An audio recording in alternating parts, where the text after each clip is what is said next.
Praise the lord. మన ప్రభు అయిన యేసుక్రీస్తు పరిశుద్ధమైనటువంటి నామంలో ఈ ఉదయకాలపు కృపావార్తను వింటున్నటువంటి మీ అందరికీ దేవుని పేరిట వందనాలు చెల్లిస్తూ ఉన్నాను. అందరు బాగున్నారా?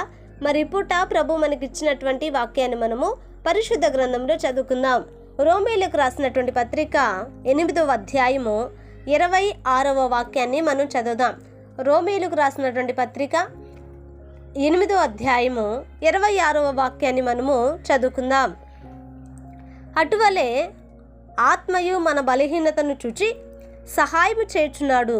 ఎలయనగా మనము యుక్తముగా ఎలాగూ ప్రార్థన చేయవలెనో మనకు తెలియదు, కానీ ఉచ్చరింప శక్యము కాని ములుగులతో ఆ ఆత్మ తానే మన పక్షముగా విజ్ఞాపనము చేయుచున్నాడు. హల్లెలూయా. నా దేవుని బిడ్డలారా, ఇక్కడ ఈ యొక్క వాక్యాన్ని మనం గమనించినప్పుడు ఆత్మ తానే మన పక్షముగా విజ్ఞాపనము చేయుచున్నాడు అని ఇక్కడ రాయబడి ఉంది. హల్లెలూయా.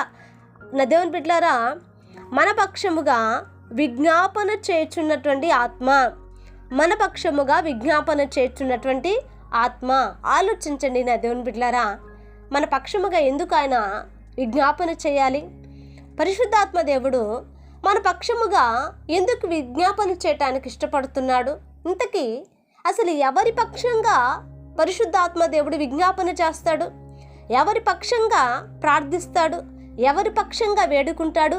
ఎవరి పక్షంగా నా దేవుని బిడ్డలారా తండ్రి దగ్గర ఆ విజ్ఞాపన చేస్తున్నాడు అని మనం ఆలకించినప్పుడు వాక్యం అంటుంది, యుక్తముగా ఎలాగూ ప్రార్థన చేయవలెనో మనకు తెలియదు కానీ అని ఇక్కడ రాయబడి ఉంది. అంటే ఆలోచించండి, అంటే మనం ప్రార్థిస్తున్నప్పుడు మనం ఎలాగూ ప్రార్థించాలో తెలియదట.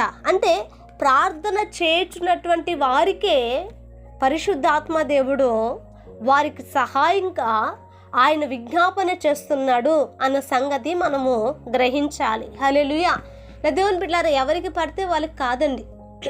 లోకములో ఉంటూ తాగుడు, వ్యసనాలు, భయంకరమైనటువంటి జులాయితనము, వీళ్ళ పక్షంగా విజ్ఞాపన చేయటం కాదు, కానీ ఎవరైతే ఆయన రక్తము చేత కడగబడి ఉన్నారో, నా దేవుని బిడ్డలారా, ఎవరైతే సంఘముగా ఉన్నారో, ఎవరైతే ఆత్మను పొందారో వారు విజ్ఞాపన వారు మొరపెడుతున్నప్పుడు, ప్రార్థిస్తున్నప్పుడు వారిలో ఉన్న బలహీనతను చూచి, వారిలో ఉన్నటువంటి నా దేవుని బిడ్డలారా శరీరములో ఉన్నటువంటి ఆ బలహీనతలను గుర్తించినటువంటి ఆత్మదేవుడట వారితో కూడా ఉండి ఈయన ప్రార్థన చేయటం ప్రారంభిస్తూ ఉన్నాడంట.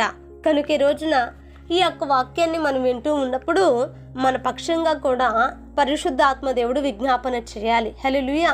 మన పక్షంగా కూడా ఆయన మనకు తోడై ఉండాలి. కనుక ఇటువంటి భాగ్యమును ప్రభు దయచేయనట్లుగా ఒక చిన్న ప్రార్థన చేద్దామండి. మహాపరిశుద్ధుడైన మా తండ్రి, కృపగలిగిన దేవా, నీకు వందనాలు చెల్లిస్తున్నామయ్యా. ఈ ఉదయకాలం మందునైనా మీరు మాతో మాట్లాడినందుకే నీకు స్తోత్రాలు. నిజమైన ప్రభా, ఇదిగో మా పక్షముగా నా తండ్రి విజ్ఞాపన చేయుచున్న ఆత్మదేవ నీకు స్తోత్రములు నాయన. అయా నిజమైన ప్రభా, యుక్తముగా ఎలాగూ ప్రార్థించాలో మేము ఎరుగము నాయన. బలహీనులముగా ఉన్నాము ప్రభా. అయా నా తండ్రి, ఆ బలహీనతలన్నిటిలో నుంచి విడిపింపబడిన ప్రభా, ఇదిగో నా తండ్రి మొరపెట్టే ఆత్మ మాకు దయచేయండి. ప్రయాసపడే ఆత్మ మాకు దయచేయండి. అయా నా తండ్రి, మోకాలుని నా ప్రభా, అయ్యా ఇదిగో నా తండ్రి నీ సన్నిధిలో నా ప్రభా నా తండ్రి నలగొట్టబడే ఆత్మ మాకు దయచేయమని ప్రార్థిస్తూ ఉన్నా. ఇంకను ఎంతమంది అయితే నాయన సంఘాలలో బలహీనులుగా ఉంటున్నారు, ఈ వాక్యం వింటున్నటువంటి వారి కుటుంబాలలో ఎంతమంది అయితే ఆత్మీయ జీవితంలో బలహీనులుగా ఉంటున్నారు, పరిశుద్ధాత్ముడా మీరే మొరపెట్టి నాయన వారందరినీ మీరు పట్టుకొని దర్శించమని యేసు నామమున అడిగి వేడుకొంచున్నాము తండ్రి, ఆమేన్. Praise the lord. దేవుని కృప మీకు తోడై ఉండును కాక.